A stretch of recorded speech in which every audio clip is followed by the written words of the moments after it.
के दौरान सभी स्वस्थ होंगे और मैं भगवान से आपके स्वास्थ्य की कामना करती हूँ। आपके समक्ष मैं हूँ Tushma Tanwar, lecturer in political science. प्यारे छात्रों, इस वीडियो के दौरान हम अध्ययन करेंगे 12th क्लास की राजनीति शास्त्र के पार्ट 1 के लेसन नंबर 1 राष्ट्र निर्माण की चुनौतियां। मैं समझती हूँ कि 11वीं कक्षा में आपने संविधान का विस्तार पूर्वक अध्ययन कर लिया था और उसकी आपको अच्छे से जानकारी हो गई थी। वो जानकारी अब हमें इस अध्याय का अध्ययन करने में बहुत काम आएगी। तो प्यारे छात्रों, आपको पता है कि 12th क्लास में राजनीति शास्त्र के 2 पार्ट हैं। पार्ट 1 में है स्वतंत्र भारत में राजनीति। इसमें हम भारतीय राजनीति के बारे में विस्तार से अध्ययन करेंगे। दूसरा पार्ट है समकालीन विश्व। उसमें हम भारत के विदेशों के साथ संबंधों के बारे में और पूरे विश्व के बारे में अध्ययन करेंगे। विश्व के बारे में अध्ययन करने से पहले जरूरी है कि हमें भारतीय राजनीति की पूरी जानकारी अच्छे से मिले। ये वीडियो शुरू करने से पहले मैं आपको एक निर्देश देना चाहूंगी कि आप सभी छात्र नोटबुक और पेन लेकर के बैठे। इसमें हम जितनी भी बातें करेंगे, हो सकता है कि हर वाक्य में एक प्रश्न बने और मैं चाहूंगी कि उसको वीडियो को बीच में पॉज करके आप उसको नोट करें। इससे आपको याद करने में सुविधा रहेगी। तो प्यारे छात्रों, हमारा पहला अध्याय है राष्ट्र निर्माण की चुनौतियां, अर्थात nation building and it's challenges. Bharat 15 अगस्त 1947 को आजाद हुआ। इससे पहले भारत लगभग 200 वर्षों तक ब्रिटेन का गुलाम रहा, ब्रिटेन का उपनिवेश रहा और 1947 से पहले भारत को जाना जाता था ब्रिटिश इंडिया के नाम से। विश्व का प्रत्येक देश कभी ना कभी ब्रिटेन का उपनिवेश रहा है। द्वितीय विश्व युद्ध के पश्चात एशिया, अफ्रीका और लैटिन अमेरिका के औपनिवेशिक देशों में ब्रिटेन से आजादी प्राप्त करने की उत्कंठा जागृत हुई और उन्होंने इसके लिए प्रयास तेज किए। इसी कड़ी में भारत का नाम भी आता है। भारत को भी आजादी भारत स्वतंत्रता अधिनियम 1947 के अंतर्गत प्राप्त हुई। उस समय ब्रिटेन की सरकार बदल गई थी, एटली प्रधानमंत्री बन गए थे। उन्होंने भारत को आजाद करने की घोषणा कर दी थी। अंग्रेजों ने भारत में जितने समय तक शासन किया है, हमें पता है कि उसने भारत में डिवाइड एंड रूल की राजनीति की, अर्थात बांटो और राजनीति करो और शासन करो की नीति का पालन किया है। इसी आधार पर भारत में एक धार्मिक आधार पर पार्टी बनाई गई थी जिसका नाम था मुस्लिम लीग, जिसकी स्थापना 1906 ईस्वी में हुई थी। मुस्लिम लीग ने द्विराष्ट्र का सिद्धांत दिया, अर्थात मुस्लिम लीग पार्टी ने कहा कि भारत में एक नहीं वरन 2 राष्ट्र है। तब से ही भारत में सांप्रदायिक भावनाएं जोर पकड़ने लगी थी। लेकिन जब एटली ने भारत को आजाद करने की घोषणा कर दी तो भारत में उस समय एक अंतरिम सरकार बनाई गई।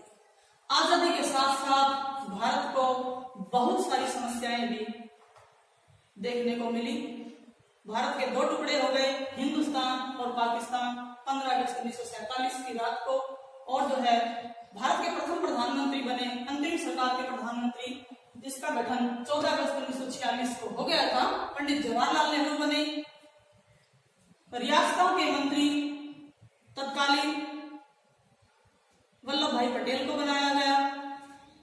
उस समय भारत में जो सबसे बड़ी समस्या थी वो थी राष्ट्र निर्माण की समस्या। जो राष्ट्र शब्द है उसको अंग्रेजी में प्यारे बच्चों नेशन कहते हैं। नेशन लैटिन भाषा का एक शब्द है जिसका अर्थ है जन अथवा नस्ल।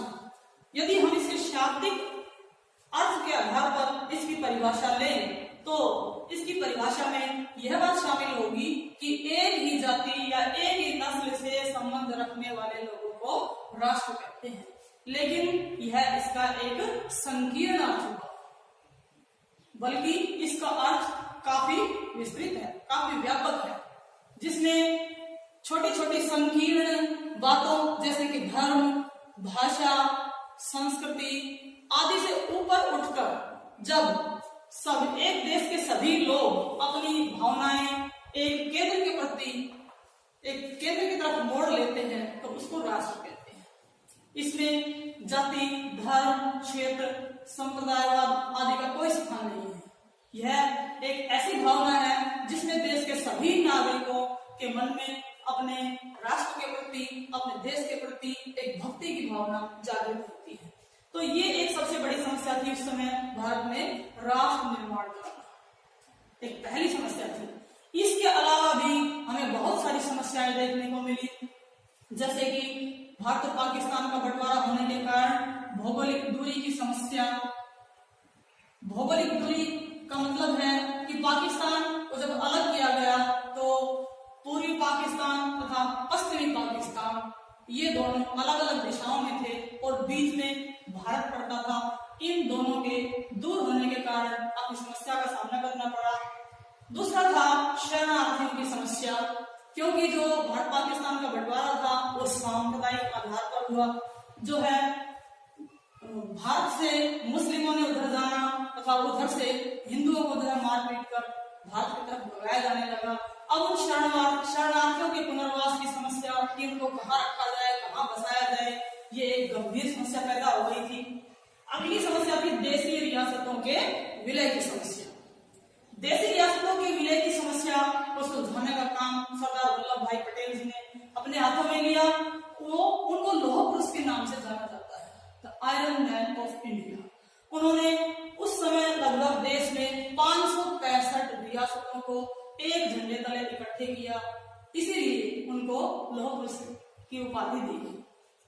उस समय वैसे तो अधिकतर रियासतों ने अपने आप ही अपनी रियासतों का विलय भारत में कर दिया था, लेकिन कुछ रियासतें थी जिन्होंने भारत में शामिल होने से इनकार कर दिया, क्योंकि अंग्रेजों ने रियासतों के सामने एक विकल्प रखा था कि या तो वे भारत में शामिल हो जाए या फिर पाकिस्तान में शामिल हो जाए या फिर अपना स्वतंत्र अस्तित्व बनाए रखें।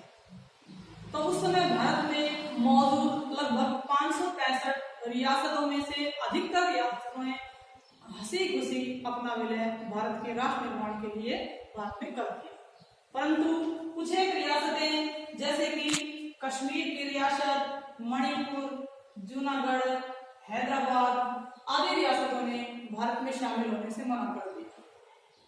लेकिन राष्ट्र निर्माण के लिए सभी रियासतों का एकीकरण करना बहुत जरूरी था। अतः सरदार वल्लभ भाई पटेल ने पुलिस कार्रवाई के द्वारा मणिपुर, जूनागढ़ और हैदराबाद को भारत में शामिल किया। कश्मीर के राजा तत्कालीन महाराजा हरि सिंह ने 26 अक्टूबर 1947 को भारत के साथ एक विलय पत्र पर हस्ताक्षर करके कश्मीर का विलय भारत में कर दिया, क्योंकि कश्मीर पर पाकिस्तान ने आक्रमण कर दिया था और वहां के हिंदू राजा महाराजा हरि सिंह ने अपने बचाव के लिए भारत में शामिल होना उचित समझा। इसी तरह मणिपुर भारत के पूर्व में एक छोटी सी रियासत थी। वहां के शासक बोध चंद्र सिंह थे। उन्होंने भी अपना विलय भारत के साथ कर दिया। हालांकि वहां की जनता उनके इस निर्णय से खुश नहीं थी और ऐसी नाराजगी मणिपुर में आज भी देखी जा सकती है। इसके अलावा जूनागढ़ के नवाब उस समय महाबत खान थे। जूनागढ़ में लगभग 80% जनता हिंदू थी। वो भारत में विलय करना चाहती थी, लेकिन वहां के जो नवाब महाबत खान थे वो पाकिस्तान में शामिल होना चाहते थे। तभी सरदार वल्लभ भाई पटेल जी ने एक पुलिस कार्रवाई की, एक छोटी सी सेना के साथ वहां पर आक्रमण कर दिया, जिससे महाबत खान अपनी संपत्ति अपने परिवार सहित कराची रवाना हो गए और वहां की जनता ने हंसी खुशी भारत में शामिल होना स्वीकार कर लिया। इसके अलावा हैदराबाद के निजाम को भी तत्कालीन वहां के शासक उस्मान अली खान थे, उनको भी पुलिस कार्रवाई के द्वारा हैदराबाद को भी भारत में शामिल किया गया। प्यारे छात्रों, वैसे भी उस समय भारत में अनेकों समस्याएं मौजूद थी, जैसे गरीबी की समस्या, सांप्रदायिकता, आर्थिक पिछड़ापन, का एक हल निकालना बहुत जरूरी था। भारत में बहुत सारी भाषाएं बोली जाती थी। राष्ट्र के एकीकरण के लिए एक राजभाषा बनाना जरूरी था और राज्यों का पुनर्गठन करना जरूरी था।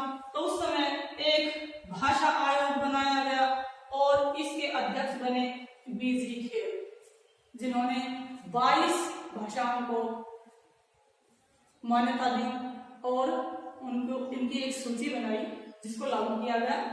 इसके अलावा सीमा आयोग के अध्यक्ष बनाए सिरिल रैडक्लिफ। उन्होंने भारत और पाकिस्तान के बीच सीमा का निर्धारण किया और उस सीमा रेखा को उन्हीं के नाम पर रैडक्लिफ रेखा के नाम से जाना जाता है।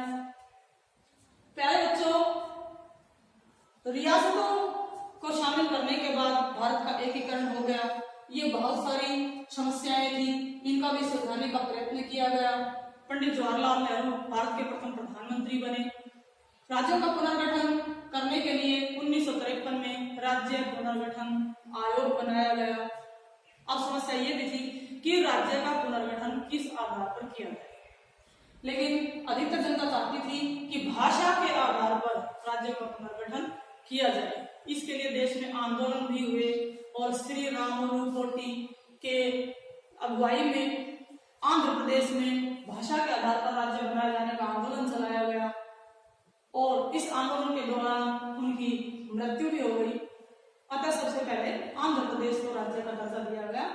1953 में राज्य पुनर्गठन आयोग बनाया गया, जिसने उस समय भाषा के आधार पर 14 राज्यों और 6 केंद्र शासित प्रदेशों का निर्माण किया। इस तरह प्यारे बच्चों, आपने देखा कि भारत में किस प्रकार राष्ट्र निर्माण किया गया, उसके सामने कौन कौन सी चुनौतियां आई। मैं समझती हूँ आपको राष्ट्र निर्माण की चुनौतियों के बारे में सब कुछ समझ में आ गया होगा। अब आपके लिए मैं दूसरी वीडियो में लेसन नंबर 2 एक दल के प्रभुत्व का दौर लेकर हाजिर होंगी। इसी के साथ नमस्ते।